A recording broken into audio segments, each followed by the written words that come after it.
السلام عليكم ورحمة الله. الحمد لله رب العالمين والعاقبة للمتقين والصلاة والسلام على سيد المرسلين. اللهم صل على سيدنا محمد الفاتح لما أغلق والخاتم لما سبق ناصر الحق بالحق والهادي إلى صراطك المستقيم صلى الله عليه وعلى آله حق قدره ومقداره العظيم. പൈതൃകം മീഡിയയുടെ ബഹുമാന്യരായ ശ്രോതാക്കളെ, സഹോദര സഹോദരികളെ, സമസ്ത കേരള ജമീയത്തുൽ ഉലമയുടെ ചരിത്ര നാൾവഴികളിലൂടെ എന്ന വിഷയത്തിൽ നാം നടത്തിവരുന്ന പ്രഭാഷണ പരമ്പരയുടെ 46-ാമത്തെ ദിവസമാണ് ഇന്ന്. അല്ലാഹു സുബ്ഹാനഹു വ തആല സത്യം സത്യമായി പറയാൻ, അതനുസരിച്ച് ജീവിക്കാനുള്ള അവസരങ്ങൾ നമുക്ക് ഓരോരുത്തർക്കും അല്ലാഹു പ്രദാനം ചെയ്യട്ടെ, ആമീൻ എന്ന് ദുആ ചെയ്തുകൊണ്ട് നമ്മുടെ പ്രഭാഷണം ആരംഭിക്കുകയാണ്. സമസ്ത കേരള ജമീയത്തുൽ ഉലമ വൈജ്ഞാനിക വിപ്ലവത്തിന് ആക്കം കൂട്ടാൻ വേണ്ടി 951 മുതൽ പ്രവർത്തനം തുടങ്ങിയ വിദ്യാഭ്യാസ ബോർഡിനെ പറ്റിയുള്ള കാര്യങ്ങളാണ് നമ്മൾ മിനിയാന്ന് വരെ സംസാരിച്ചത്. ഇന്നലെ നമുക്ക് പ്രസംഗം നടത്താൻ സമയം കിട്ടിയില്ല. ഏതായാലും വിദ്യാഭ്യാസ ബോർഡിൻ്റെ ചരിത്രം മുഴുവനും പറഞ്ഞ് പൂർത്തിയാക്കാനും നമുക്ക് ഈ ചെറിയ പ്രസംഗത്തിൽ സാധ്യമല്ല. എങ്കിലും സമസ്ത കേരള ജമീയത്തുൽ ഉലമയുടെ പ്രവർത്തനങ്ങൾ, അതിൻ്റെ വ്യാപ്തിയെപ്പറ്റി പറയുമ്പോൾ ആദ്യമായി പറയേണ്ടത് സമസ്തയുടെ കീഴ്ഘടകമായ ഒന്നാമതായി രൂപീകരിച്ച വിദ്യാഭ്യാസ ബോർഡിനെ പറ്റി തന്നെയാണ്. അതുകൊണ്ടാണ് ഇന്നലെ വരെയും ഏതാനും ദിവസം അതിനെപ്പറ്റി സംസാരിച്ചത്. അങ്ങനെ മദ്രസ വിദ്യാഭ്യാസത്തിലൂടെ സമൂഹത്തെ നേരായ വഴിയിൽ സജ്ജമാക്കിയ സമസ്ത കേരള ജമീയത്തുൽ ഉലമ ചെറുപ്പക്കാരെ സംഘടിപ്പിക്കേണ്ടതിൻ്റെ ആവശ്യകത മനസ്സിലാക്കുകയും അതിനുള്ള ചർച്ചകൾ ആരംഭിക്കുകയും ചെയ്തു. പ്രത്യേകിച്ച് ഇസ്ലാമിൻ്റെ ഏതൊരു കാലത്തെ ചരിത്രം പരിശോധിച്ച് നോക്കുകയാണെങ്കിലും യുവാക്കളുടെ ഒരു കൂട്ടായ്മയാണ് ഇസ്ലാമിക പ്രബോധനം എളുപ്പമാക്കിയതെന്ന് കാണാൻ സാധിക്കും. അൽകഹ്ഫ് ചരിത്രം പറയുന്നിടത്തും അല്ലാഹു തആല ഫതൻ യദ്കുറുഹും, അവിടെ അല്ലാഹു പറയുന്നത് കാണാം. ഖലീലുല്ലാഹി ഇബ്രാഹിം നബി അലൈഹിസ്സലാമിനെ പറ്റി പറഞ്ഞിടത്തും കാണാം. തൗഹീദിനെ പ്രചരിപ്പിക്കാൻ വേണ്ടി അവിടുന്ന് നടത്തിയ ഒരു ഉദാഹരണത്തെ, ആരാണ് ഈ കാര്യം ചെയ്തത് എന്ന് ചോദിച്ചപ്പോൾ അവർ പറഞ്ഞു, അവിടെയാണ് ഈ ആയത്തുള്ളത്, ഫത്തൻ, ഒരു ചെറുപ്പക്കാരൻ. ആ ചെറുപ്പക്കാരനെ അവർ യദ്കുറുഹും അവർ പറയുന്നുണ്ട്, ഇബ്രാഹിം എന്ന് പറയുന്നുണ്ട്. അവിടെയാണ്. അപ്പം അവിടെ ഇബ്രാഹിം നബി അലൈഹിസ്സലാം എന്നൊരു ചെറുപ്പക്കാരൻ നടത്തിയ വിപ്ലവത്തെപ്പറ്റി ആ കാലഘട്ടത്തിലെ ജനങ്ങൾ ചർച്ച ചെയ്തത് ഖുർആൻ പറയുന്നു.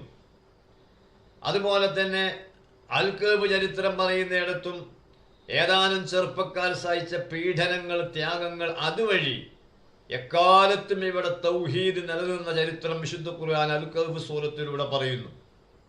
മാത്രമല്ല, നാളെ പരലോകത്ത് 7 വിഭാഗത്തിന് തണലുണ്ടാവും. അതിൽ ഒരു വിഭാഗം ചെറുപ്പക്കാരാണ് എന്ന് നബി സല്ലല്ലാഹു അലൈഹി വസല്ലമ തങ്ങൾ പറയുന്നു. ആരോഗ്യമുള്ള സമയത്ത് പ്രവർത്തിക്കുവാനുള്ള ഒരു ആവേശം കൂടിയും കിട്ടിയാൽ ഉശിരുള്ള പ്രവർത്തനങ്ങൾ കാഴ്ചവെക്കാൻ ആ സമൂഹത്തിന് സാധിക്കും. അതുകൊണ്ട് തന്നെ പ്രായമേറിയവരും അതുപോലെ തന്നെ ദീനീ ഉലൂമുകളിൽ അതിൻ്റെ ഇശാഅത്തിൽ ഒതുങ്ങിക്കഴിയുന്ന ആലിമീങ്ങളുമാണല്ലോ സമസ്ത കേരള ജമീയത്തുൽ ഉലമയിൽ മഹാഭൂരിപക്ഷവും.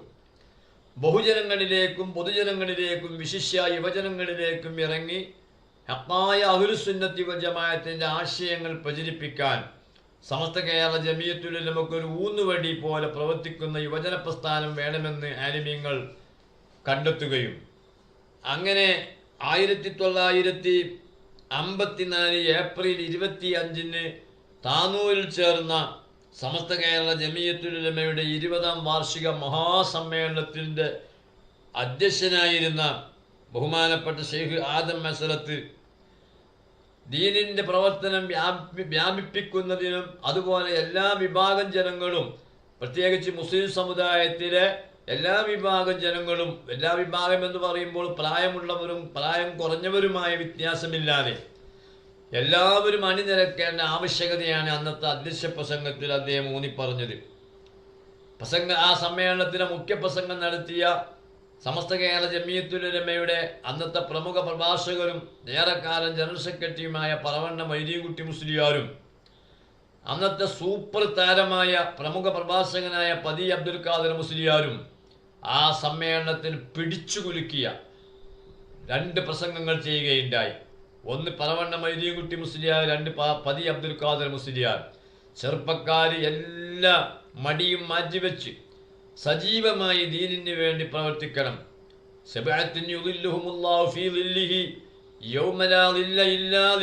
എന്ന് പറഞ്ഞുകൊണ്ട് അള്ളാഹുവിന്റെ തണലില്ലാതെ മറ്റ് യാതൊരു തണലുമില്ലാത്ത മനുഷ്യറ വൻസഭയിൽ 7 വിഭാഗത്തിന് ചൂടേൽക്കേണ്ടി വരില്ല. അതിൽ ഒരു വിഭാഗം ചെറുപ്പക്കാരാണ്. ആ ചെറുപ്പക്കാർ അവരുടെ ആയുസ്സും അവസരങ്ങളും ദീനിന് വേണ്ടി ഉപയോഗിക്കുന്നത് കൊണ്ടാണ് ആ മഹത്തായ പദവിയിലേക്ക് അവർ വരുന്നതെന്നും അതുകൊണ്ട് സമസ്ത കേരള ജമിയത്തുൽ ഉലമയുടെ ലക്ഷ്യം ഹഖായ ദീന് പ്രചരിപ്പിക്കലാണെന്നും ആ പ്രചരണ പ്രവർത്തനത്തിന് ചുക്കാൻ പിടിച്ച് മുന്നിൽ നിൽക്കേണ്ട ചെറുപ്പക്കാരാണെന്നും ഈ 2 മഹാന്മാരായ പണ്ഡിതന്മാർ പ്രസംഗത്തിൽ ഊന്നി പറഞ്ഞപ്പോൾ ആ പരിപാടിക്ക് വന്ന ആലിമീങ്ങളും അല്ലാത്തവരുമായ യുവ സദസ്സ് അത് ഏറ്റെടുക്കുകയും സമ്മേളനം കഴിഞ്ഞ് നാട്ടിലേക്ക് പിരിഞ്ഞു പോകാതെ ഏതാനും ആളുകൾ ചെറുപ്പക്കാരായ നേതാക്കന്മാർ അന്ന് തന്നെ അവിടെ ഒരുമിച്ച് കൂടുകയും പിറ്റേ ഒട്ടും വൈകാതെ ആ വർഷത്തിൽ തന്നെ സമസ്ത കേരള സുന്നി യുവജന സംഘം രൂപീകരിക്കപ്പെടുകയും ചെയ്തു എന്നതാണ് ചരിത്രം. കോഴിക്കോട്ടെ അൻസാറുൽ മുസ്ലിമീൻ ഓഫീസിലാണ് ഇതിനുവേണ്ടി ചെറുപ്പക്കാരായ ആലിമീങ്ങളും പ്രവർത്തകന്മാരെ ഒരുമിച്ച് കൂടിയത്. അവിടെ വെച്ചാണ് സമസ്ത കേരള സുന്നി യുവജന സംഘം രൂപീകരിച്ചത്. ഏകദേശം 8 വർഷത്തോളം സംഘടന പ്രവർത്തിച്ച ശേഷം 1961 തിരൂരങ്ങാടിക്കടുത്ത കക്കാട് വെച്ച് ചേർന്ന സമസ്ത കേരള ജമിയത്തുൽ ഉലമയുടെ പൊതുസമ്മേളനത്തിൽ വെച്ചാണ് സമസ്ത കേരള സുന്നി യുവജന സംഘത്തിനെ സമസ്ത കേരള ജമിയത്തുൽ ഉലമയുടെ ഔദ്യോഗിക കീഴ്ഘടകമായി പ്രഖ്യാപിച്ചത്.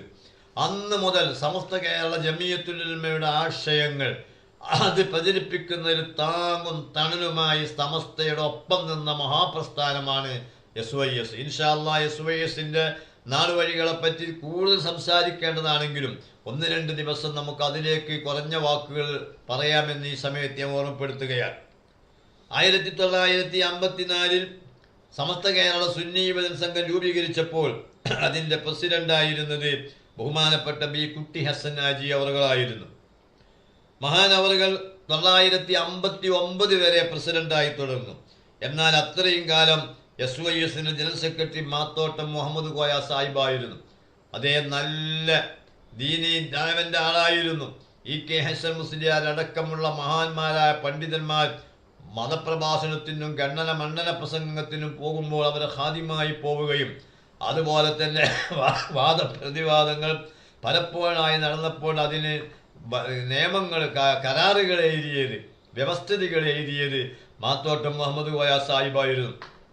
മാത്തോട്ടം മുഹമ്മദ് കോയ ഒരു സാധാരണക്കാരനായ ചെറുപ്പക്കാരനായി പിന്നീട് കാരണവരായ ആളായിരുന്നെങ്കിലും അദ്ദേഹം ഒരു കാരണവരെന്ന നിലയ്ക്ക് ഒരു നാടൻ എന്ന നിലക്കാണ് ആണ് അദ്ദേഹത്തിൻ്റെ ജീവിത രീതിയെങ്കിലും അദ്ദേഹം പക്വതയുള്ള ഒരു പണ്ഡിതന്മാരെ കവച്ചു വെക്കുന്ന രൂപത്തിൽ നാനാവശങ്ങൾ നന്നായി അറിയുന്ന ആലിമീങ്ങളെ താങ്ങും തണലുമായി ജീവിച്ച മഹാനാണ്. ഞാൻ അദ്ദേഹത്തെ കണ്ടിട്ടുണ്ടെന്ന് മാത്രമല്ല അദ്ദേഹത്തോടൊപ്പം പ്രവർത്തിക്കാനും എനിക്ക് അവസരം കിട്ടിയിട്ടുണ്ട്.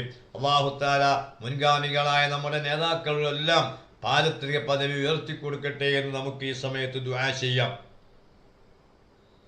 1959 SYS പുനഃസംഘടിപ്പിച്ചപ്പോൾ അതിൻ്റെ പണ്ഡിതനായി ഇനി സമസ്തന്റെ നേതൃത്വത്തിൽ തുടക്കത്തിൽ സമസ്തന്റെ കീഴ്ഘടകമായിട്ടല്ലല്ലോ അംഗീകാരം കിട്ടിയിട്ടില്ലല്ലോ. 8 വർഷം കഴിഞ്ഞ ശേഷമാണോ അംഗീകരിച്ചത്. അപ്പോൾ സമസ്ത കേരള ജമിയത്തുൽ ഉലമ തലപ്പത്തൊരു വലിയ പണ്ഡിതനാകുന്നത് നല്ലതാണ് എന്ന് കാഴ്ചപ്പാടോടുകൂടെ 1959 SYS പുനഃസംഘടിപ്പിച്ചപ്പോൾ അക്കാലഘട്ടത്തിലെ പ്രിയപ്പെട്ട വാഗ്മിയും പ്രമുഖ പണ്ഡിതനുമായിരുന്ന പൂന്താവനം അബ്ദുള്ള മുസ്ലിയാർ പ്രസിഡന്റായി. സെക്രട്ടറി കുട്ടി സിറാജ് തന്നെ തുടർന്നു. ആദ്യം കുട്ടിസനാജി പ്രസിഡന്റായിരുന്നു, പിന്നെ പ്രസിഡന്റായിട്ട് സെക്രട്ടറിയായി കുട്ടിസനാജി. 1962 കെ വി മുഹമ്മദ് മുസ്ലിയാർ കൂറ്റനാട് പ്രസിഡന്റും സെക്രട്ടറി അന്നും കുട്ടിസനാജിയായി. കുട്ടിസനാജി ദീർഘകാലം, അതായത് 54 മുതൽ 59 വരെ കുട്ടിസനാജി പ്രസിഡന്റായി. 59 ബഹുമാനപ്പെട്ട പൂന്താവനം അബ്ദുള്ള മുസ്ലിയാർ പ്രസിഡന്റായപ്പോൾ അന്ന് പ്രസിഡന്റായിരുന്ന കുട്ടിസനാജി സെക്രട്ടറിയായി. 62 കൂറ്റനാട് കെ വി മുഹമ്മദ് മുസ്ലിയാർ പ്രസിഡന്റായപ്പോൾ സെക്രട്ടറിയായതും കുട്ടിസനാജി തന്നെയായിരുന്നു. 1965 ചേർന്ന സ്റ്റേറ്റ് കൗൺസിലിൽ എം എം ബഷീർ മുസ്ലിയാർ ചേറൂര് പ്രസിഡന്റായി. സെക്രട്ടറി വി മോൻ ഹാജിയെ തെരഞ്ഞെടുത്തു. 1968 ആഗസ്റ്റ് 25 ചേർന്ന വാർഷിക ജനറൽ ബോഡിയിൽ വെച്ചാണ് ബഹുമാനപ്പെട്ട PMSA പൂക്കോയ തങ്ങൾ പ്രസിഡന്റായത്. അന്ന് ജനറൽ സെക്രട്ടറി KP ഉസ്മാൻ സാഹിബായി ആയിരുന്നു. 1975 പാണക്കാട് തങ്ങൾ വഫാത്തായപ്പോൾ പ്രസിഡന്റ് സ്ഥാനത്തേക്ക് ചാപ്പനങ്ങാടി ബാപ്പ മുസ്ലിയാർ തിരഞ്ഞെടുക്കപ്പെട്ടു.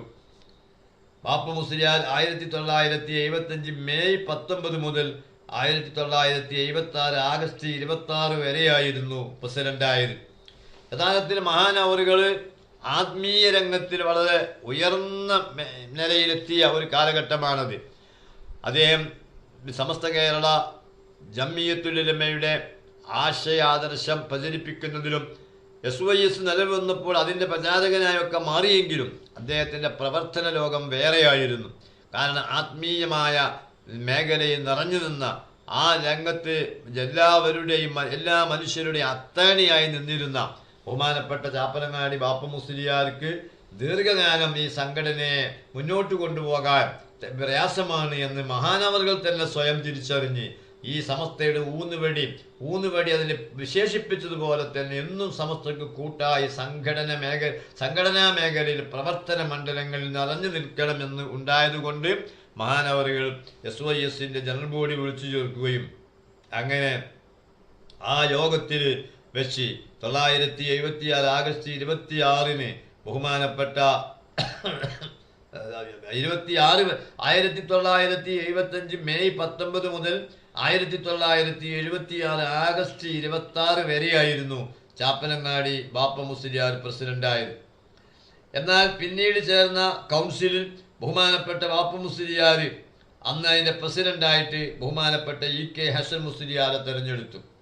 യഥാർത്ഥത്തിൽ ബാപ്പ മുസ്ലിയാർ പ്രസിഡന്റായ ഉടനെ തന്നെ സെക്രട്ടറി ആയിരുന്ന KP ഉസ്മാൻ സാഹിബിന് അനാരോഗ്യം ഉണ്ടായതിനാൽ മഹാനവറുകൾ സ്ഥാനം ഒഴിഞ്ഞപ്പോൾ അന്ന് ആക്ടിംഗ് സെക്രട്ടറിയായി ബഹുമാനപ്പെട്ട സുൽത്താനുൽ ഉലമ AP അബൂബക്കർ മുസ്ലിയാർ തെരഞ്ഞെടുക്കപ്പെട്ടു.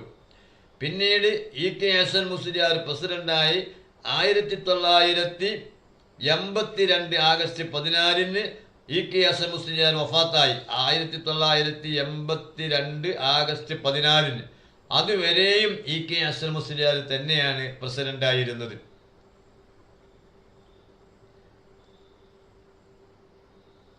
1972 മുതൽ SYSന്റെ ഏറ്റവും വലിയ ഉന്നത മേഖലയിൽ എത്തിച്ചേർന്നിരുന്ന മഹാനായ AP ഉസ്താദ് EK ഹസൻ മുസ്ലിയാരോടൊപ്പം സംഘടനയുടെ ജനറൽ സെക്രട്ടറിയായി 2 യുവ നേതാക്കന്മാർ, യുവത്വത്തിൻ്റെ പ്രസരിപ്പുകളായ 2 മഹാനേതാക്കന്മാർ, മാത്രമല്ല പ്രഭാഷണ രംഗത്ത് അക്കാലഘട്ടത്തിൽ നിറഞ്ഞു നിന്ന 2 മഹാരഥന്മാർ, വാദപ്രതിവാദ രംഗങ്ങളിൽ വഹാബി അടക്കമുള്ള സകലവിധ കക്ഷികളെയും ഒന്നുമല്ലാതാക്കിയ നാമാവശേഷമാക്കിയ 2 മഹാരഥന്മാരായ പണ്ഡിതന്മാർ.